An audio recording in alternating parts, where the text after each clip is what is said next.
All right.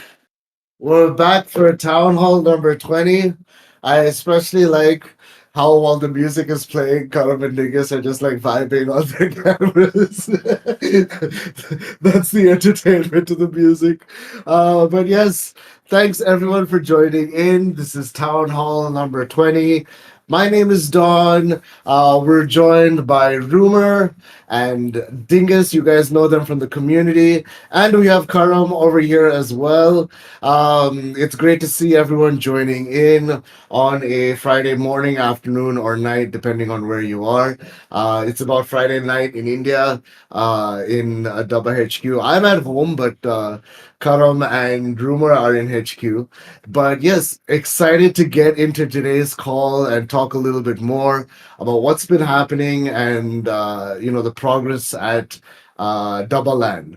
So if you guys missed the last one, a happy new year again. We're still getting back into the new year with a lot of growth, a lot of great metrics. And yeah, happy to see everyone joining in. As always, if you're new to the call, if you have any questions, if you want to say hi, click on the chat icon in the top right. It opens up the chat. Drop your questions over there. We'll make sure to answer everyone's questions at the end of the call. In case we do not get to your questions, if you run out of time, make sure you ask those questions in chat. We will make sure to get to everyone's questions. We do get to everyone's questions. That's really, really important to us. Now, in terms of the agenda, today, what we're going to be talking about, we're going to be continuing the on-chain data. We started it last week. We want to do it every other week, but we're moving so fast, so we thought, heck, why don't we just have it another one this week? And we're gonna keep these, town halls as frequent as possible to keep covering these subjects. So this is a 1 hour call. It will be recorded. So if anyone does miss it, you shouldn't miss it. It's always a great time being a part of these calls. But just in case, you can catch the summary on the Discord. Look out in your emails. We do send a summary afterwards as well. And there will be a recording that's uploaded to YouTube. We're also working on a very fun, not very fun, I mean, sure, a fun kind of write out and description of all these town halls moving forward. We got our man Dingus working on that as well. So we should start seeing those go up maybe next week. I think we're looking at for some of these town halls to start going up on the Git book. So, yeah. Yep, I'm going to be putting some documentation and making sure we got everything so we can get it all there available for everybody to see. Yeah, so we're going to make another section of the Git book. We'll have summaries of all the town halls and details, along with the recordings as a repository. So we want to make sure that all the information is collected over there. Great place for you guys to come back to what we've been talking about in these calls. Right, so getting straight into it, we are continuing with our on Chainuary. This is our time of bringing all of our data on chain. Now, this is super exciting, and I think we talked about this extensively last week, because transparency is really important, especially as we're an extremely fast-growing project. We can see the deployment numbers going up, every day. It's not just a weekly or monthly thing anymore, right? We can see these deployment numbers skyrocketing. More consumers, more data being consumed, more revenue being tracked, and we're bringing all of this information on chain, which is very, very important. Now, there was a lot of questions that people had after the last town hall, so we're going to address a lot of those questions. Karan is going to get into, what we're going to talk about this week. But to recap, and for those of you who maybe didn't join last week, over this month, we are going to be having several town halls. This is the second town hall where we're jumping into the on-chain data that we're creating. So all the information of the network that we're bringing on-chain and that you guys can actually query and verify, we're going through it. We're explaining how you can do that, what this means, and why this is really important. Last week, we went through the hotspot device NFT. This week, we were going to be looking at the the LCO partner NFT, which is another very important part of the network. Karan will be getting into that very shortly. As we talked about last week, after the calls, we will also be updating the Gitbook. So if you guys didn't see the updates from last week, Rumor just posted a link in the chat. So you guys can go back, check the Gitbook. The links are there to actually see the testnet, to see these NFTs, and to understand what's going on. So we'll keep these updates rolling with every town hall that we do to make sure that you guys understand what's happening. So what's also really important in this entire process is to make sure that you guys are constantly giving your feedback. We've been seeing a lot of feedback, a lot of questions from the community since the last town hall. That's very, very important. Keep in mind that we are watching the questions. We do understand that there are community members that have a lot of questions that might not be related to on-chain URI and the on-chain data. We are collecting all these questions, and we will make sure to constantly address them as we keep going. Rumor is the guy with all the questions. He's capturing everything. He's watching the Discord, and he's making sure that we'll be answering everything. As and when we can. So yes, keep the feedback coming, keep the questions coming. Very, very happy to see that everyone's super stoked about this. Um, yeah, so what we're going to be getting into this week is the LCO partner NFT, and this is a very, very important. Karim's going to start talking about why this is important and start getting into the demo of what this looks like on chain.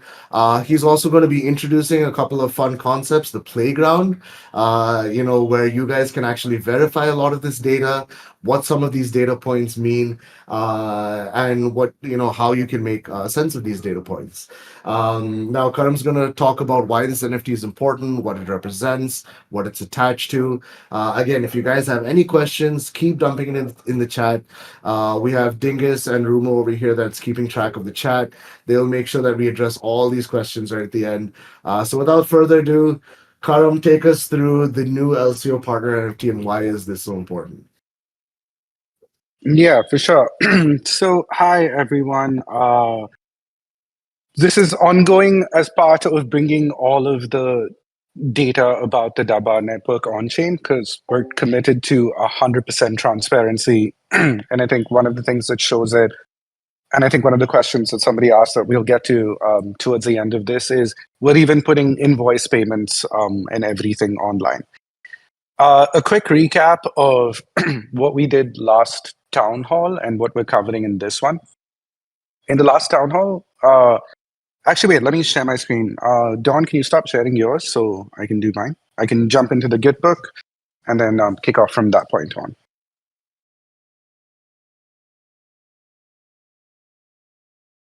What do we want first? Okay, let's try entire screen and see how this plays out.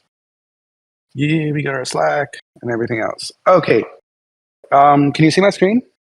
Yes, I think so. Awesome, awesome.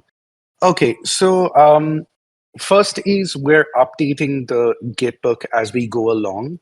You will see that a little bit of the explanations are going to be very sparse and abrupt to begin with because everybody's effort is going into posting everything on chain and then documenting it.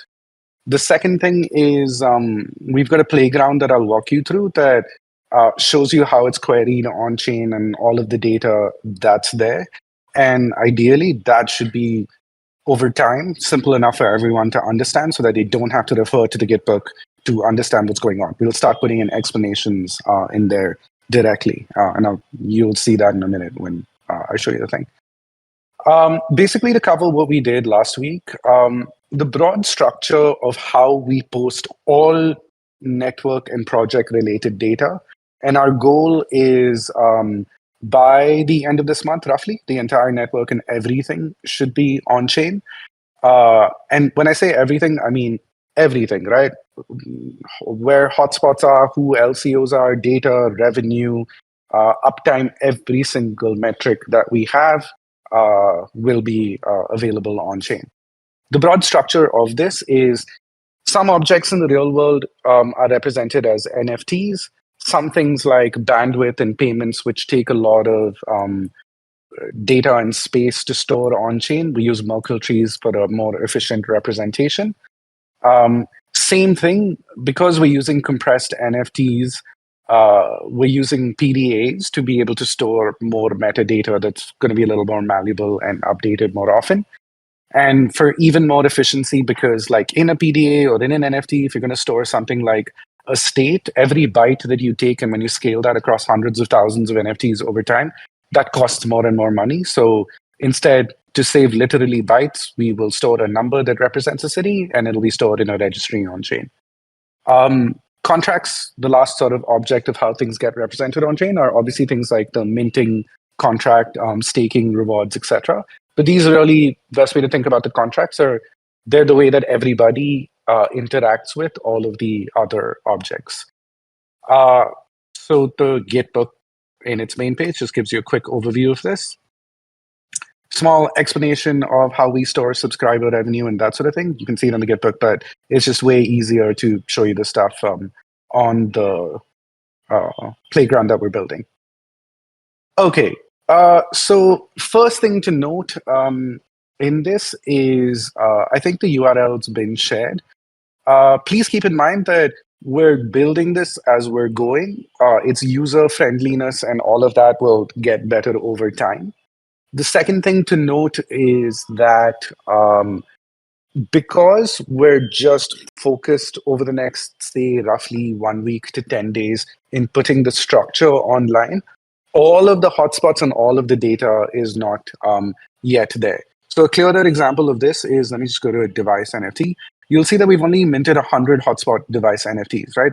This is just for testing, because what we're just nailing right now, sorry, excuse me, is the structure and the metadata, right? Before the end of this month or sometime in the next 10 days, you'll see us mint every single device so that all of the data is available. So just for the next super short period, keep in mind that this is only a test number of devices. The other thing that we've taken to heart is people want a way friendlier way to see what's on chain. Right now, the playground has a very technical-ish representation. So for example, the NFT that we're going to be talking about today, the second major category. So one set of NFTs represent the devices themselves. So hardware ID, location, things along those lines. For LCO partners, we're also creating an NFT collection that represents an actual LCO. So same here, you can see we've just minted 8 in test. And if you go into them, this is where on chain, on a committed level, we are providing real world verifiable information so that anyone can verify the actual existence. LCO NFT contains some of this data now. You'll see it get updated in the next couple of days, where right now it's what is the official registered name of the company, right? Because every LCO is a tax-paying entity and so on and so forth. You will also see their registration document come online. You will see their GST number. You will see their city, state. You will see the lat long for their physical headquarters as well. So in this way, anybody can verify the actual LCO and their existence at any given moment. And we will also be storing in the associated PDA going forward things along what is the size of the LCO's network, what is their uptime, how many employees do they have, incident rate, all of these other things. The other key pillar is there's a interpersonal, I mean, not interpersonal, but inter-object relationship between LCOs and Dabbas, right? So over the course of the next week, you will see that all device NFTs will have an attribute containing the ID of their LCO partner and vice versa. So that link is also established on chain that this hotspot device is managed and installed and maintained by this LCO partner as well. Last week we covered bandwidth, so I don't need to do that. So that's just like a really quick overview of the beginning of the LCO partner NFT. The other thing I want to talk about is we got a ton of feedback from people last week saying that, this is a really nerdy technical way of showing the stuff that we're putting on chain. It's not the friendliest and easiest to understand. So we've taken some of that feedback into account, and you'll see a great deal of improvement coming soon. So one of the things that we've added is better way to see this data on chain. This isn't linked as yet. This is just work in process. But basically, we over the next, like by the next update or whatever, very shortly, you will see the equivalent where a key metric like this that's easier to understand, total number of hotspots, you'll be able to click on this, and then we'll give you a page that shows you the on-chain proof for that total deployed that you can then dive into. Same thing for how we track daily active users, our 30-day revenue, data consumption, locations from people in the world that have bought hotspots, hotspot owners as well. Same thing for deployments, of course, and easier ways to see on-chain proof of the numbers that matter. So for example, this graph is doing a subscribers per month versus revenue per month, right? The point of this is to show the relationship that with every new hotspot that gets deployed, which is effectively a subscriber because it's a paid plan and that sort of thing, our revenue goes up, right? Like this illustrates that there are no free riders on this network. Every single user that uses the network pays for things. So we're going to do it where in about a week, you'll be able to click on this and dive into the on-chain proof of this data point so you can verify it for yourself. Same principle here. We're making it more friendly, for example, to the active subscribers, right? Which is every single hotspot is a subscription in a household or something. So there are a bunch of people using it. And so you'll be able to see, well, we should rename this to users or devices or something. But you can see that every device also consumes data on the network, and every user, every subscriber. We're not just adding things to the network that don't consume data, right? Because our entire North Star is number of hotspots deployed. So everything is about illustrating that that's what's important. This is also a better one that we just added that you'll be able to see the on-chain proof of by clicking on this very shortly, where you can see the number of partners we've been onboarding, the rate that we've been onboarding them at. This will link to the LCO NFT that I just showed you. And we're going to have more metrics like what our total addressable market with just this set of partners is. So for example, at this point, given the 63 partners LCOs that we've onboarded, these LCOs can reach just within their existing fiber service area, neighborhood, everything that they know, they can reach 530,000 subscribers, right? As we pump up marketing for them and that sort of thing, you'll see their effectiveness grow. So yeah, that's a quick overview of the changes that we've made to the playground in the GitHub. You can see the addition of the LCO NFT and our first step towards showing you the on-chain data in a more understandable, more traceable manner. We didn't have time to get these linked up by the time this town hall was there, but you'll see this happen over the next couple of days. So yeah, that's the quick overview of that. There was one additional thing that I wanted to show, but I guess we can address that as a question maybe later, Dawn, or if you want me to do it now, I can do it. It's a stat that I love. So somebody asked a question that Ankur had showed me earlier. That was, guys, what's the net new subscribers, net new additions to the thing? And I only saw that question just before the town hall. We have it in the DB, obviously, but we haven't built a dashboard for it. But I got one of our devs to pull up some of the data for it. And it's actually really cool data that would be worth going through that chart. So if you want, we can take a pause now and cover the other stuff and come back to that later. Or we can do that now because it's also just a really fun thing. You tell me. Yeah, sure. We can get into that. I mean, before we get into that, I think one other thing is maybe you can just walk us through kind of what the LCO NFT represents in terms of what is the data being attached to it and, what are the different points being attached to the LCO NFT. Yeah, so right now, in this test, that you can see there is only the partial amount of data that is there for the LCO at the moment. There's more stuff we have to add because those documents are being sanitized to maintain privacy. So for example, one of the key things, okay, what is the point of having an LCO NFT? It is to prove on-chain a verifiable connection between the real-world LCO entity and this NFT. That's step one.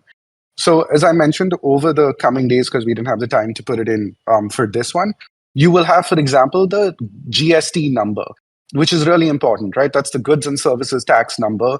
And that's a number that anyone will be able to take and verify with the MCA, the registry, company's registry body here in India, that, okay, this company exists. When did it exist? You can see their filing returns and everything else.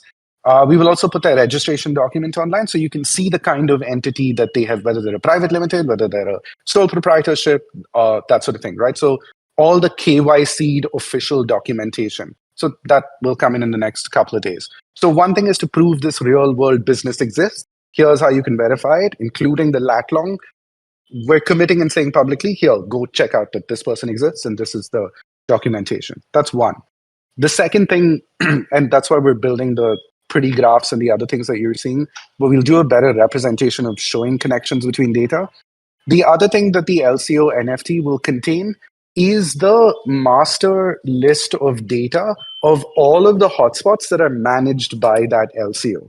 So there's a clear on-chain verifiable link between a given hotspot device NFT and an LCO partner NFT, right? And to complete that chain of logic, what we will do in probably the next town hall is the hotspot owner NFT, right? So you have the three main entities that really matter that will have all of their attributes on chain and linked to each other on chain.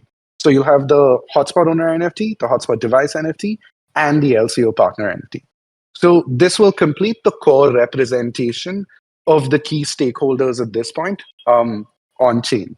The next step after that will then be a walkthrough of the additional metadata like the registries and the PDAs. And the last will be the contracts that show actually how each one of these NFTs and objects talk to each other. Yeah, I know that was a little nerdy, but as we build this and clean up the playground UI, it'll get better. Yeah, for sure. I mean, I think the importance here is to highlight that, we're showing how kind of these different NFTs work with each other, why they're important to the network, and what data they're bringing onto the network. Also, super important things to get into. But yeah, talk to us about these new subscribers. I forget who asked the question, but it was more on the lines of we see the network growing, but what is that in terms of a new person that's getting internet connection, a new person who is getting access to the internet? Yeah, so let me zoom into this. Okay, right. So one of the things that we always talk about, which is the core of what Dabba does, is it aggregates these LCOs and it gives them the hardware, software, and DeFi required for them to scale their networks, right? And scale the network is achieve new subscribers. Uh, I'll talk about our rate of onboarding and all of that later. We can get into that. But what we wanted to illustrate is the impact that this is actually having. So one of our first guys, right, Swami Wi-Fi, you can see his video somewhere on the Gitbook and even on the website, whatever. We onboarded him on Jan 1st in 2025. He had 1,300 connections at that point. As of today, he has 3,000. I mean, he has 3,800 connections, right? So we have more than, well, not more than, almost doubled the size, right, more than doubled the size of his network by providing the support that, the deepened mechanism allows us to do. Same thing for Ohm Cable Network, right? Dude had 22 subscribers, now has 193 subscribers. We've delivered massive growth over there. Same thing for every single one of these. We can give you the whole list, but as we've been onboarding more LCOs onto the network, their dates of onboarding are staggered. And so we'll share this full list a little later. It'll be in the playground as like a clickable graph and all of that. But you can see the impact over here, right? 58 connections to 105, 127 to 400, 19 to 63, 19 to 82, 120 to 200. Like you can see the impact that we've been able to deliver for these. Shri Ganesh, right, is a dude that we helped set up from scratch. Totally new guy, had 0 connections. Now is at 160 connections in just a couple of months. So we think that this shows the level of growth that every single LCO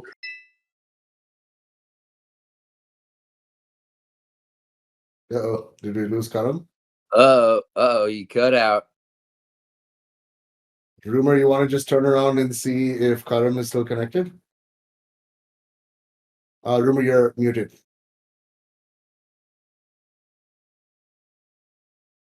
All right, Crumb. I think he's coming back. You want to give us a mic check? Hey, mic test, 1, 2, 3. Can you hear me, Yep, see me? yep, One, you're two, back. three.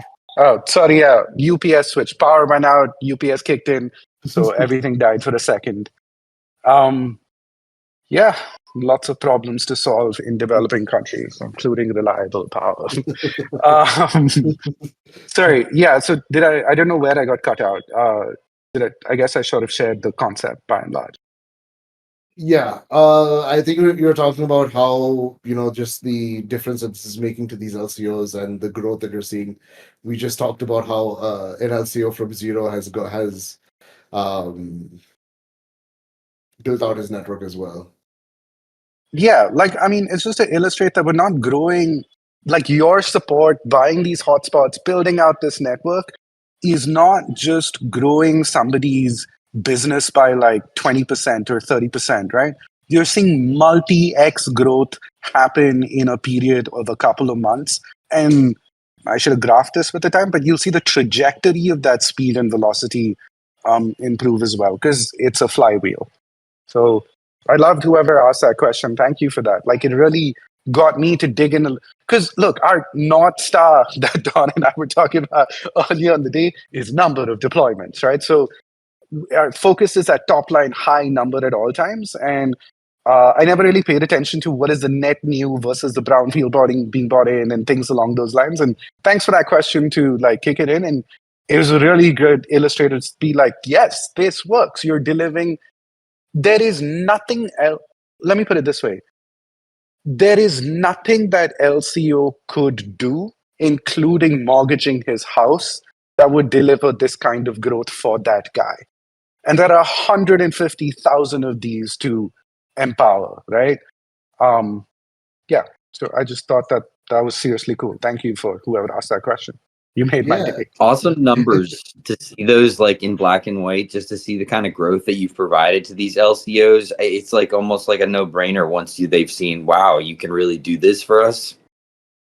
Yeah, and it kind of, it gives you a lot of context into why the LCO numbers have grown so significantly over the year, right? If you're a friend of one of these guys and, you guys are, catching up for coffee or a smoke in the evening, and one day he's complaining about, oh, I don't know how I'm going to manage everything. And then 2 weeks later, he's like, holy shit, everything is so much better. If you're the guy asking those questions and you have an internet business, you're going to be like, tell me more.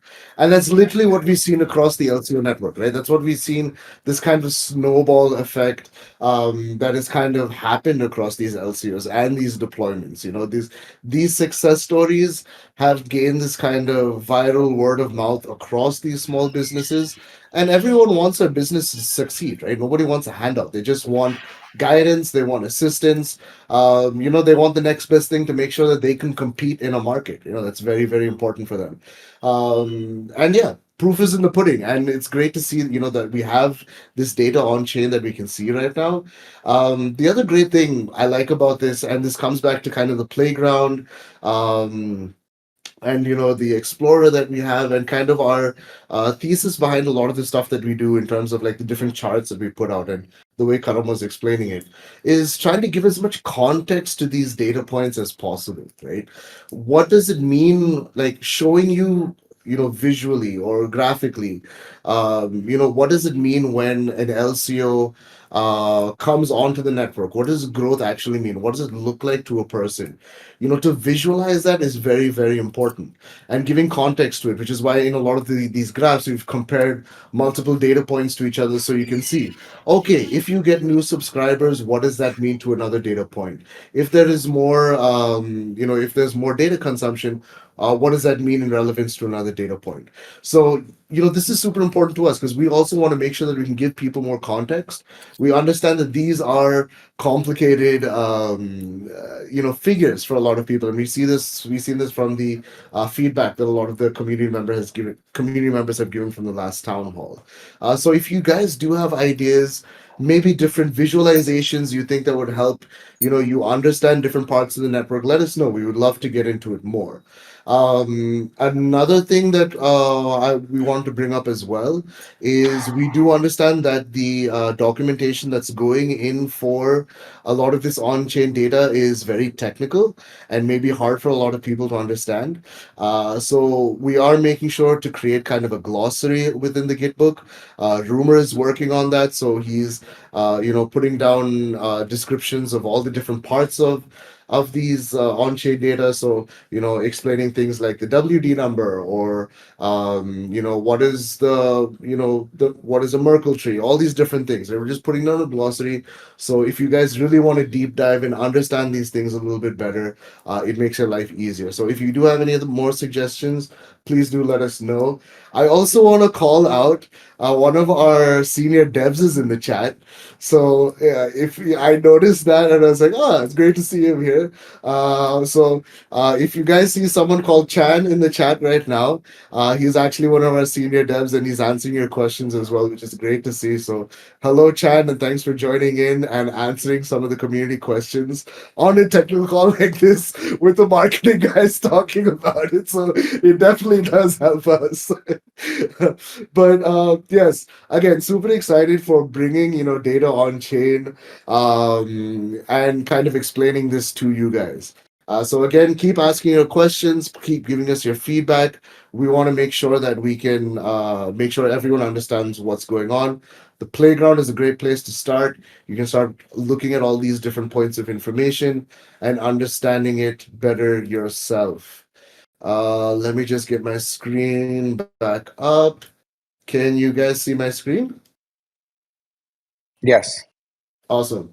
All right.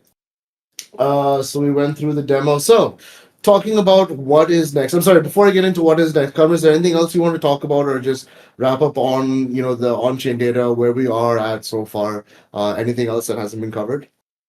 No, I think generally covered. There were just 2 points that I wanted to reiterate. Number one is you're seeing a limited subset of data because this is easier for us to debug while we're rolling this thing out. Generally, the goal is before the end of this month, all of the data should be available with all of the hotspots. And at the click of a button, we switch over to mainnet fairly quick. That's the goal. Next 2 weeks, roughly. Yes. Yeah, so uh keep an eye out for that. Again, as always, we'll keep adding more and more updates for you guys to understand this better as well. Yes, moving on. What is next? What is happening next over the coming weeks? A couple of important announcements and some information for you guys. The first bit of information is loot boxes are coming to a close very, very soon. So we will be closing the loot boxes on the 19th of this month. So that's just a couple of days away. So if you guys have not got your loot boxes yet, if you haven't won a prize, you have a couple of more days to get your prizes and reserve some of your DBT early. The loot box campaign has been incredible. It's been a great way for us to engage with different communities, to spread awareness about the project, and also start diving into a little bit about marketing and understanding what people feel about our token and the project and stuff like that. It's been an incredible experience. We're going to be having a lot more things for you guys to to engage with in the coming weeks, so keep an eye out for that. This is in line with our paths to TGE. We can't have obviously loot boxes running forever. So again, to reiterate, the loot boxes will close in a couple of days. Make sure to, if you haven't already, reserve your loot boxes before they close. We will have announcements across Discord, emails, etc., to make sure everyone is in the loop. New Explorer. I know a lot of guys have had. Yeah, I'll keep you in the loop. Another question that a lot of you guys have had is when is the New Explorer? We've been talking about it a lot. A lot of you guys have been looking forward to it.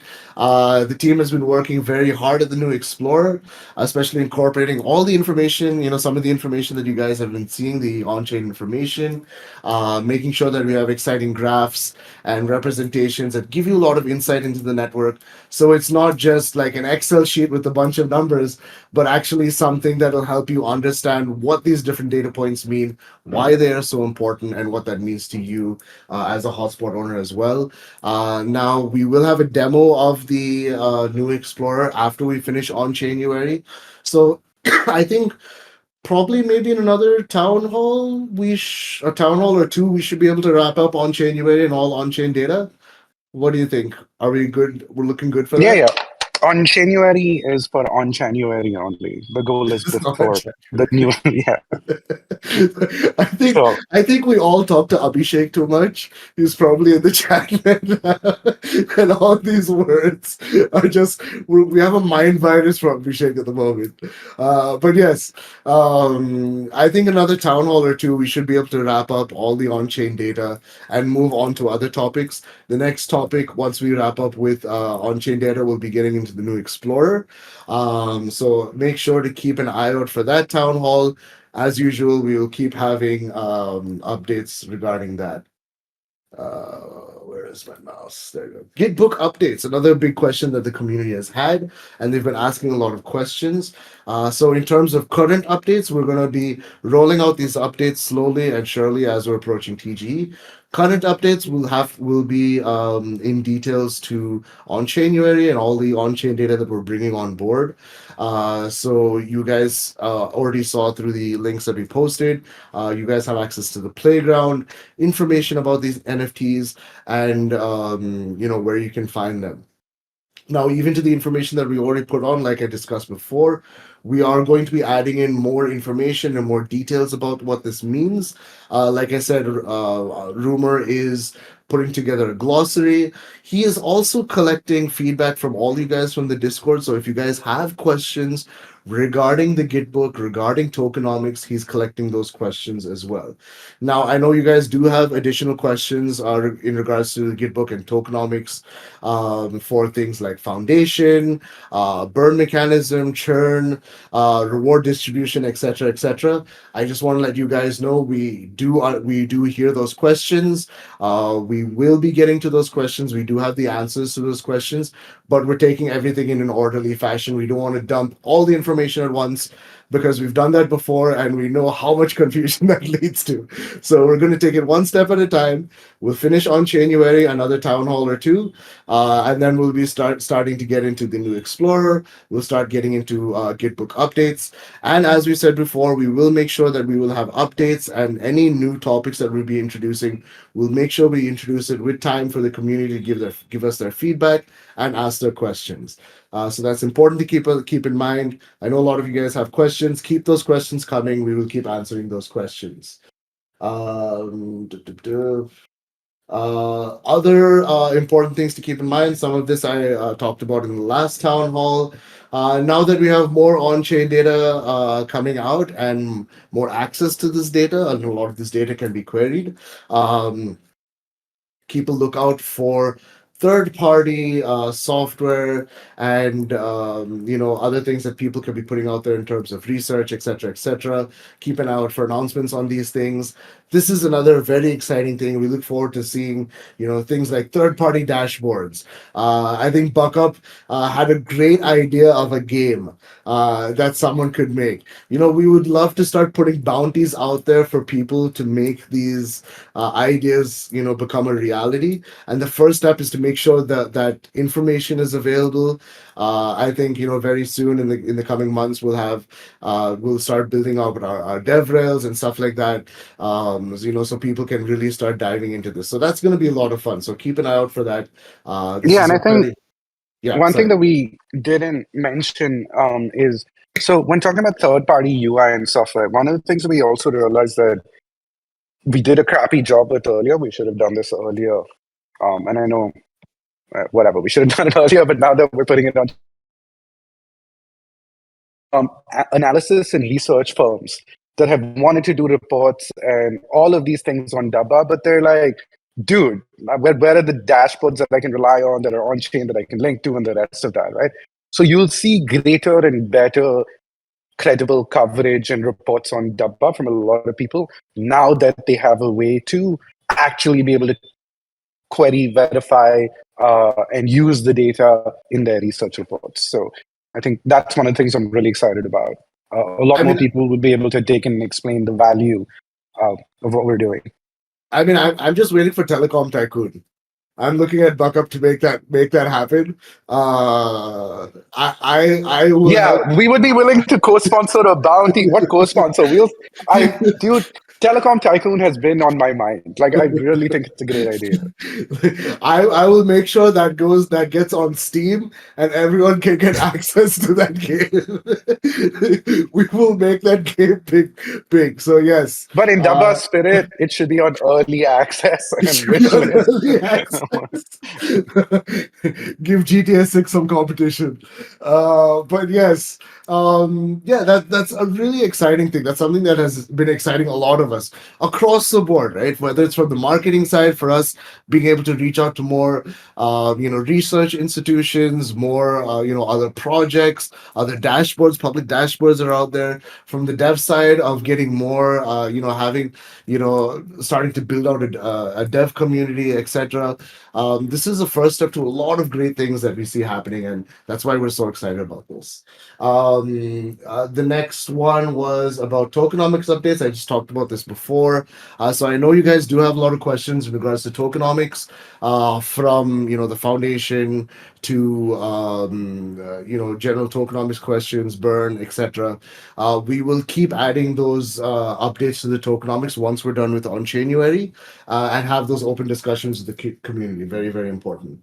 Yes, and to wrap up, keep the conversations going. We are watching all the questions that people have been asking in the Discord, and during these town halls. We are making a note of those questions. So yes, keep those questions coming in. They are very important to us. We will make sure those questions are answered in upcoming town halls, or whenever we can, as soon as we can. We won't ignore any questions. That is very, very important. But yes, that brings us to the end of our talking for this town hall. Let's start getting into questions. Let's start with Rumor. Rumor, why don't you run us through the list of questions that you've been gathering from the community? Dingus, through the chat, if you can just start collecting the questions from the chat. We'll start off with Rumor, then head over to Dingus. Guys out there, if you have a question, start dumping your questions in the chat.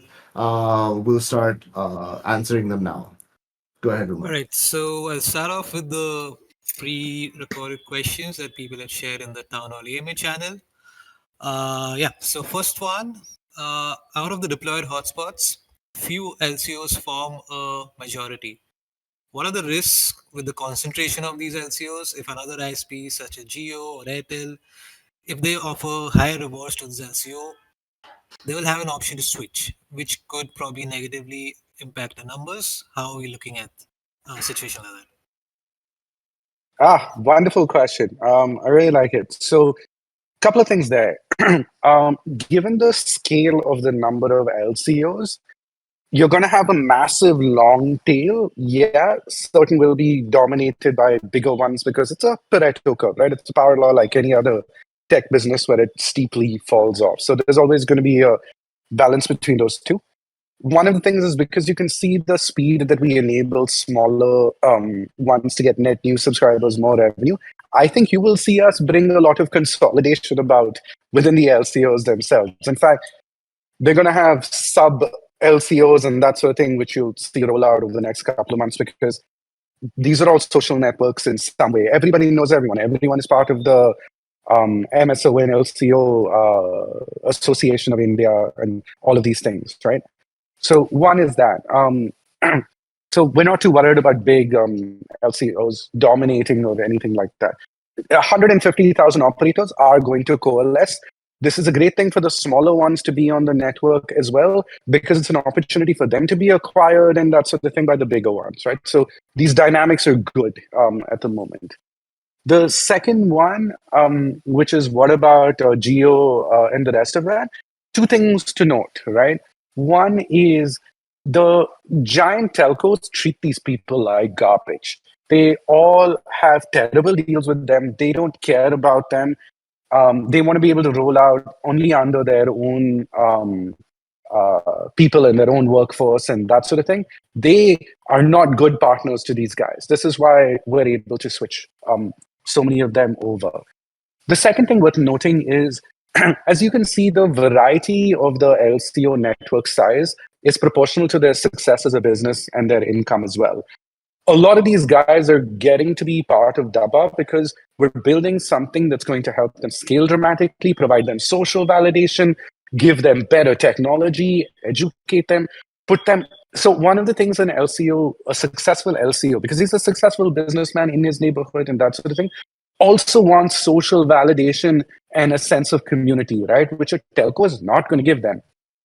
We're focused on building an LCO social network as well, right? So that LCOs can talk to other LCOs, share best practices, share suppliers, whole bunch of other things, right? There's an entire ecosystem that we're bringing to them. The last and final point is the level of transparency. You realize that we're putting everything on chain. So LCOs are able to relate and do business with us in a way that they can't with the giant closed off entity that like doesn't give a damn. So yeah, those are the sort of three main reasons why we believe that we have a massive competitive advantage with them. And I think you can see that in the rate that we're starting to onboard LCOs. Yeah, Like and just, yeah. sorry. Yeah, just to kind of add on to that, this kind of takes me back to a story. A couple of months ago, we were actually on the field, and we do speak to our LCOs quite often. When we met, when we did a shoot with Jadhav, one of the LCOs, and we got to meet a couple of his other LCO friends. Also, there was a big dinner that he hosted for the community, and we got to meet different business owners and stuff like that. And that was a big question that even I had, like, why not use Geo or stuff like that? Or why not, if, what do you think about these companies and what if they gave you, good offers? And one of the responses, which was really interesting, was, you know, there's a lot of pride for them in running their own business. They have a lot of identity of having their own business, running their own business, and being a pillar in their community. And for them, it's very clear that joining one of these big telcos strips them of that identity completely. And they want to build a business. They want to leave something for their kids. They want to make an impact, in their neighborhoods. And they know if they just join Geo or some other company, that removes it completely. And it kind of supports what Karam was saying also, where they don't see them as partners. They're not treated properly by these big telcos. They know that, hey, they might give me a good offer today, but tomorrow they're going to turn around, hike up fees, hike up everything, and they don't care about my actual well-being and if my business is actually doing good, which is a big concern for them. So yeah, I just thought I'll throw some insight into there, which I thought was very interesting, especially when I was able to talk to some of these LCOs. Yeah, one more point that I wanted to add to that is also everyone can see the future of how operational businesses operate on a gig economy or aggregation level. Everybody in this country has lived through watching Uber, watching Airbnb, watching e-commerce, watching instant delivery, right? Everybody knows that the way that a business runs in the future is through aggregation. So they can see the future very clearly. Either you join an aggregation or you die by the hand of the telco slowly over time. It's clear to anyone with a brain in their business, and they see it clearly. Nice. Next one, Ankur. All right. So, is there any date? I mean, I think we already covered this. When do we go fully on chain with the network side of things? So, probably aiming this for the month end. Yes, but again, guys, keep in mind this is still testnet.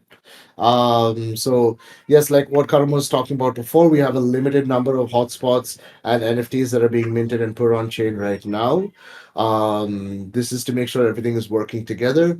I think we're looking at beginning to mid Feb is when the entire network comes on testnet, right, Karam? I mean, generally internally, the goal is by the end of the month. So we're doing it as fast as we possibly can. Nice.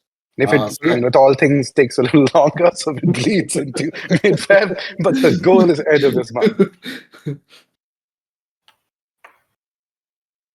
All right. So next is a bunch of questions for the hotspot owner NFTs. So in the testnet, there's this royalties were set as zero. So the question was, why are these NFTs with zero royalty? Should we add minimal loyalty to it to prevent bots or also probably generate revenue further down? Yeah, I think the simple answer to that is it's something we're thinking about. There's a lot of internal debate on if or how we should do that. It is a very good point.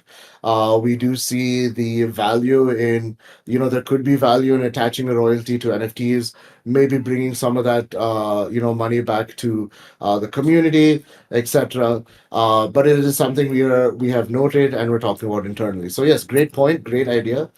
Something we are keeping in mind. Uh, Next one is are the Genesis tokens that you get attached to the hotspot owner NFT or the hotspot NFT? And if it is attached to any of these, can we sell these NFTs with the tokens attached?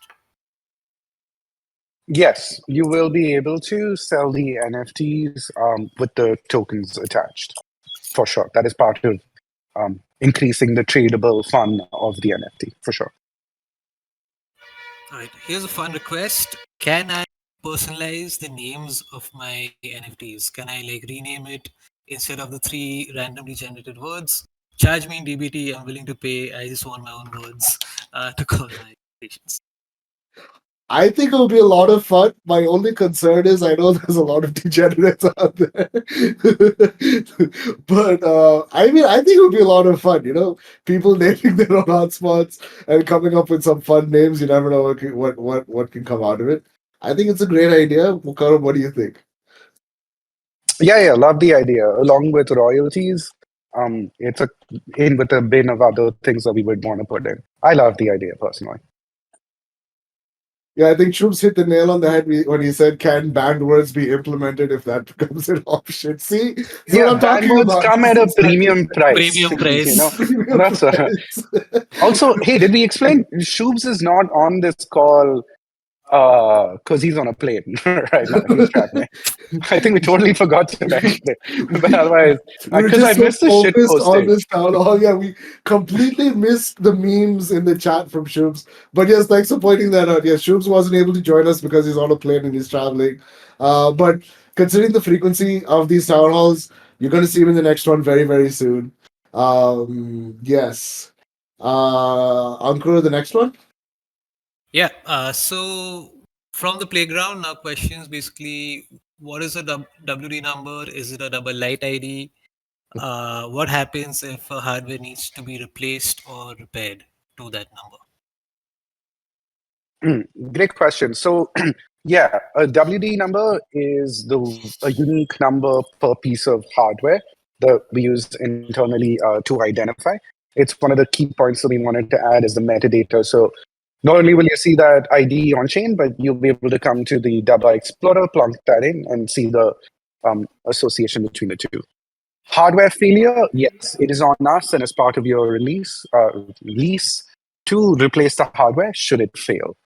Um, right now, we're looking at, I guess we'll come back to that question when it's implemented, but if hardware fails, we generate a new WD number, but I'll get into those details when we cover churn and that sort of thing. Like what happens when hardware moves location is one case.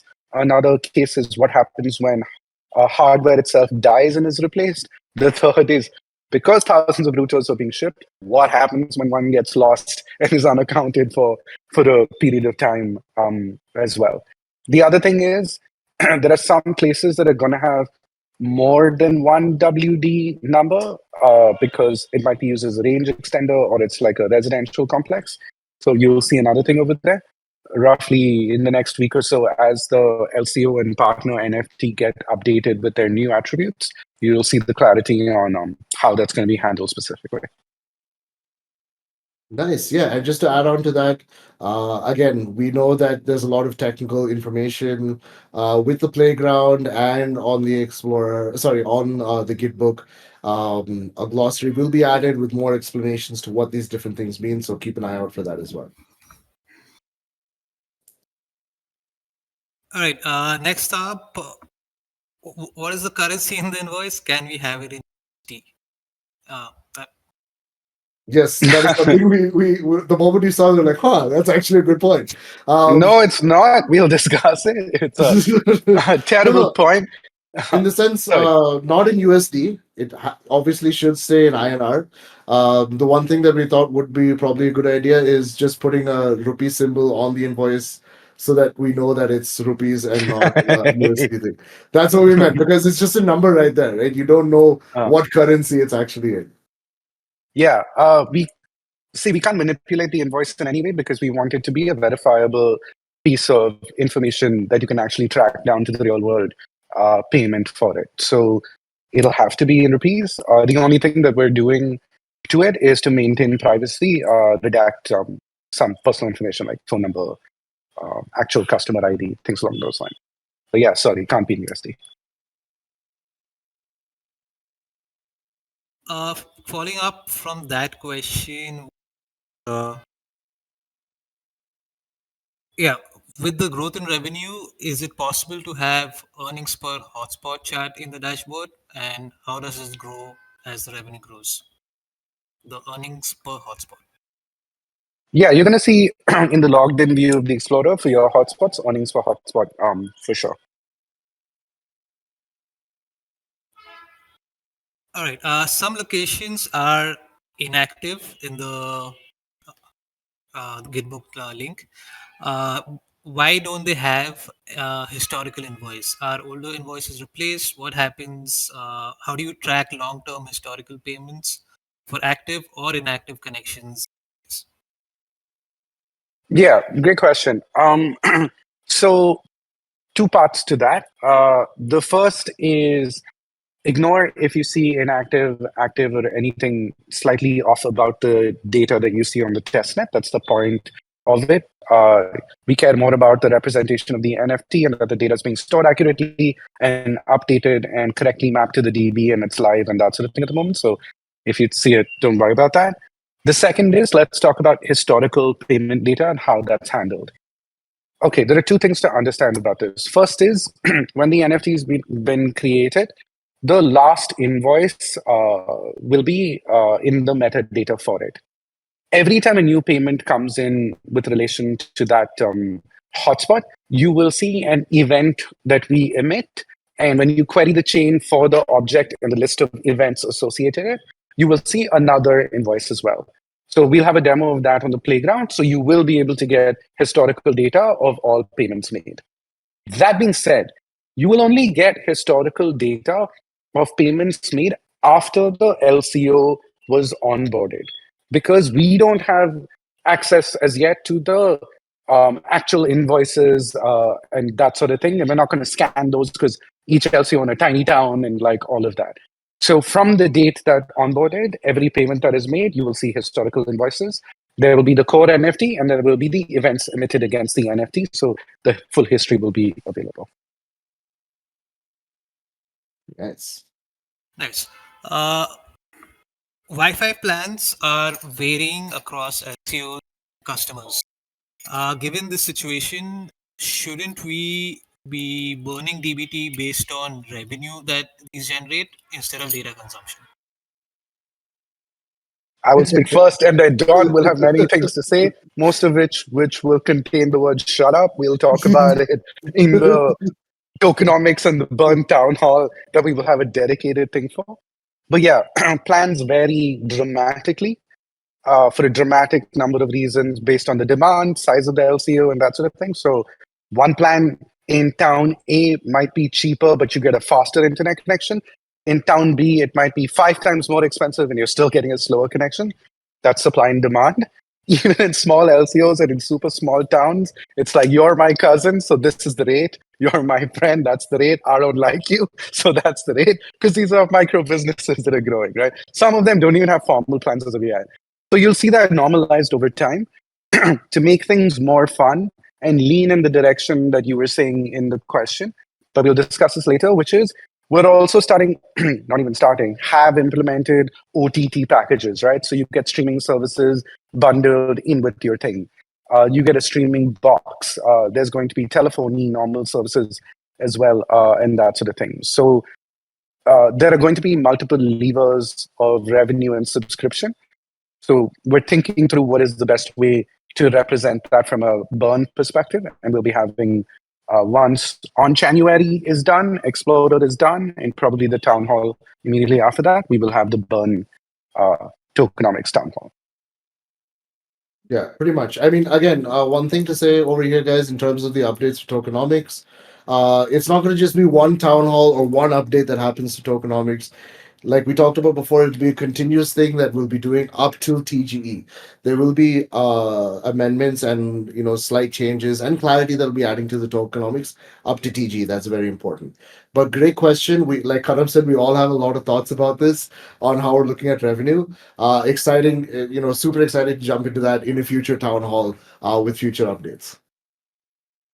By the way, I see that some people are saying connection issues in chat. I just want to check everyone on stage. Dingus, are you able to hear us, see us? All good, Yep. all clear? Yeah. Everything's 100% good. There was a little Yeah, choppiness earlier, but it's all smooth now. Buckable says no issues on this end. Okay. For those of you having an issue with your Discord, Discord does Discord things. Just refresh your Discord. It should. and don't worry, this thing is recorded. Yeah. All right. On to the next. All right, so part of it was already answered, but the question is some locations are paying higher for speed compared to others. Is there in some add-on features, or is there a large location which has multiple devices to it? If yes, what happens in these locations? Are they getting one bill for 10 connections, or are they getting separate bills, separate invoices for each individual connection? Yeah, so wide variety of circumstances, and you'll see this clarity in the NFTs as well. Because, say, for example, because Dabba is also one of the LCOs, because we want to run a network to make sure that everything is okay on ground and we know what LCOs are dealing with. We have something like, I think, 60 or 75 residential towers at this point of like 6, 7 floors each. And we have about 60 of them across the city, right? So all of those are getting a singular bill, but there might be like 30 to 50 hotspots in that building because you got to cover each floor. Into that same location might have individual separate connections because some people don't want a shared network. They want a dedicated connection of their own. So we provide that as well. So you'll have a variety of all of these sorts of things. As we clean up the playground, we hope to present this better. So you will also have greater clarity on, is the invoice just for the singular location? Is it on a multiple hotspot? That sort of thing. Yeah.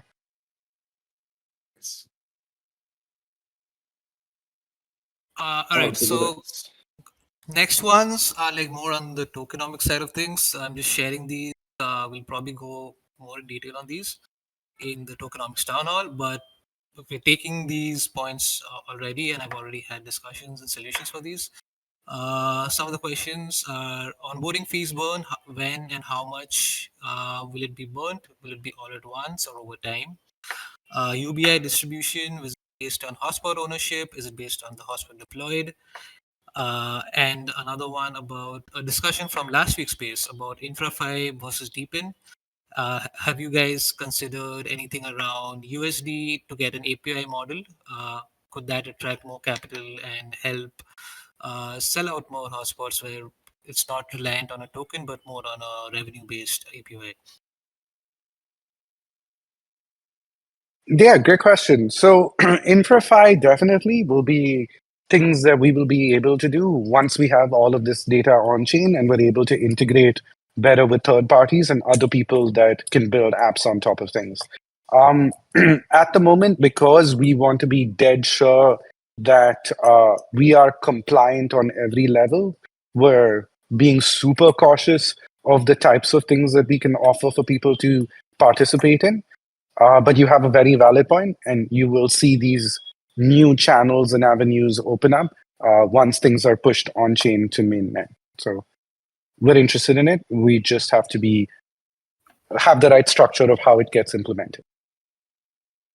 All Yeah, right, going and forward, sorry, go ahead. no, just responding to the initial questions where there are questions around UBI and reward distribution stuff like that. Like we said before, after on January, we will start getting into those details.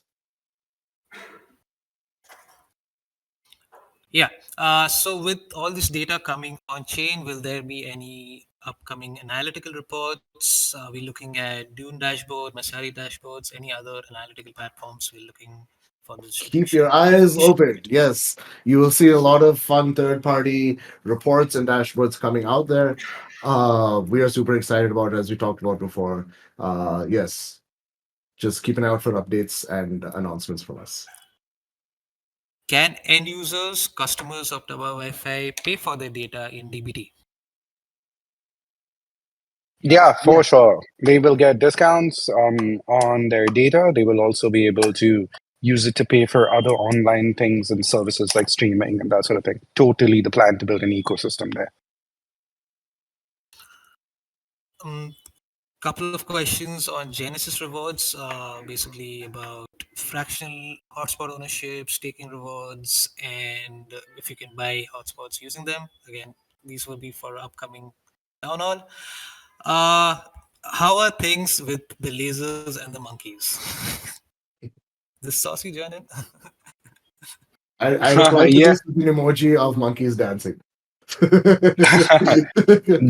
I'm actually a little optimistic, hopeful. We should have a really fun update at the end of the month on that. So let's see. Work is ongoing. Do we have any timelines or roadmap for carrier offload as well as public Wi-Fi? So public Wi-Fi is already running for a large percentage, well, not a large percentage of the network, but an ever-growing percentage of the network. Basically, any net new subscriber, for example, public Wi-Fi is already running. For a lot of the brownfield deployments for the LCOs that we've onboarded, their existing devices have been replaced with ours, so public Wi-Fi is running over there. So you will see that scale over time. Right now, I think it's really only maybe 20, 30% of the network or something has public Wi-Fi active, but that'll go up. Uh, for the other thing, carrier offload that you mentioned, yes. As we grow in scale, we will get closer and closer to that. Basically, we want to be able to do this in a pull model where our network is big enough and not ignorable enough that the carriers come to us first and say, hey, we want you. Us trying to convince them and as we grow inside, because I think you will hear testimony many a time from everybody from a Helium and XNet and all of that saying dealing with any carrier anywhere in the world is a multi-year painful process. So we want to shortcut that by having demand and pull from our side. Yeah, I think that covers all the questions. I think start, you know, Dingus, you have any others that we might have missed out? Yeah, Crypto Swede. Just something from the main chat I noticed here. It said, "Great that things are expanding. Just remembering that the more they expand before TGE, the less we earn per station. Just food for thought." So, and PS 350 came in and said, "Unclear if this is true. Still trying to wait on the answer on whether rewards are shared by hotspots or only the sold hotspots." So people are a little concerned about the more people that are onboarding, will that dilute things on the grander scheme? Yeah, I think this is something we're very conscious about. We've seen that people have asked these questions, and like I said, in a future town hall, in a very soon town hall, when we start diving into tokenomics, we'll start diving into that structure as well. But yes, very good question, and we have seen it, and we're making sure we're going to address that.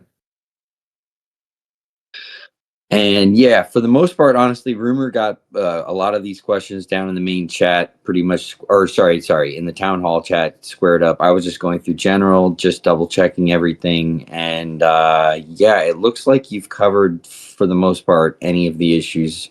And let me go back through the town hall chat here, just make sure that people have had all their.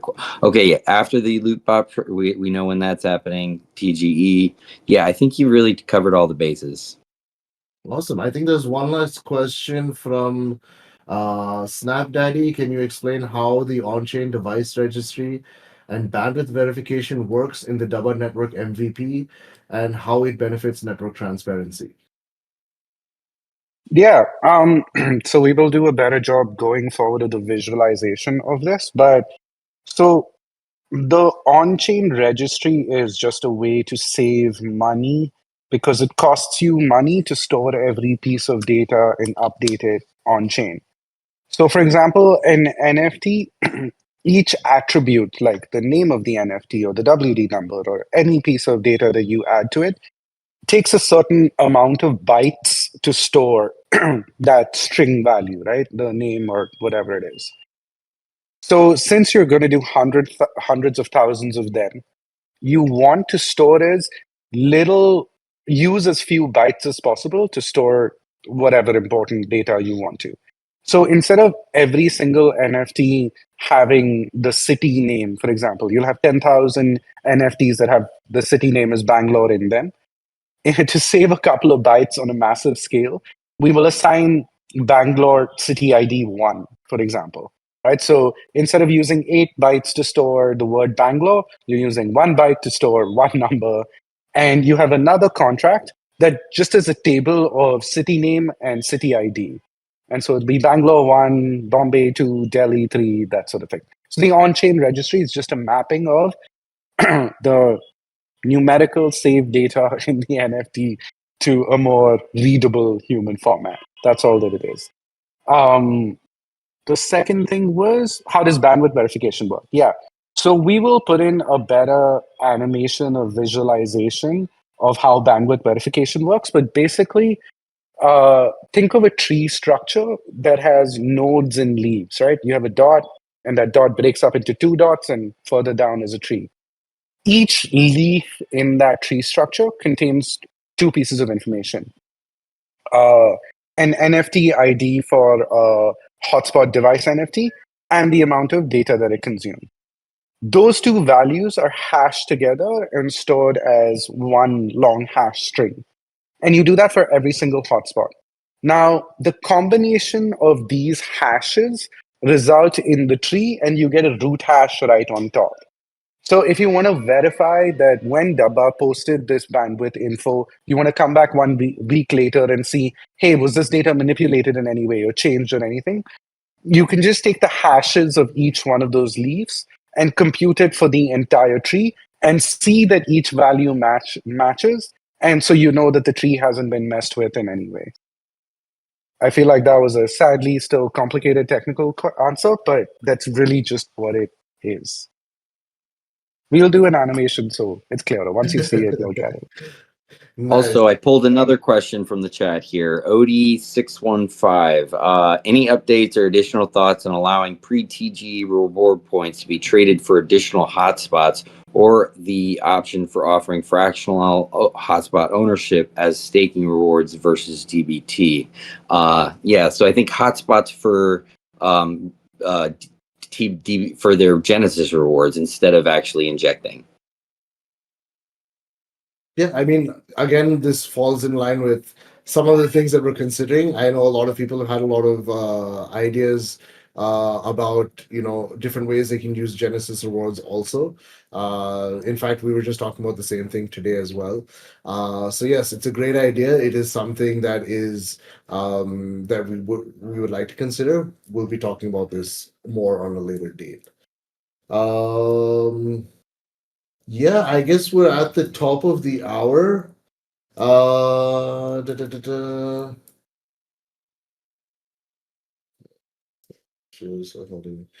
Yes, Vam, we did answer your question in detail. I think we're at the top of the hour, so we won't get into again, but you can check the recording. We did answer that question in detail, and you can get to it. But yes, thanks everyone for joining in. We're at the top of the hour. This was a great session. And thank you guys for joining in and being a part of Town Hall number 20. Keep an eye out for another Town Hall very, very soon. And we should be wrapping up on January very, very soon as well. We should have it on January for Chan also if he's still here. But yes, it's going to be a fun month.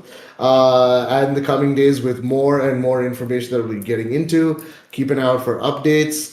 If you guys have questions, keep dropping them in the Discord. We will make sure to answer your questions. You can also email us, book a call with the team, or raise a ticket. We're here to answer your questions, whatever they may be. So yes, thanks again for everyone for joining in. We will have another town hall very soon. Thanks for joining in. Stay safe, stay happy, and we'll see you guys in the next one. Bye bye.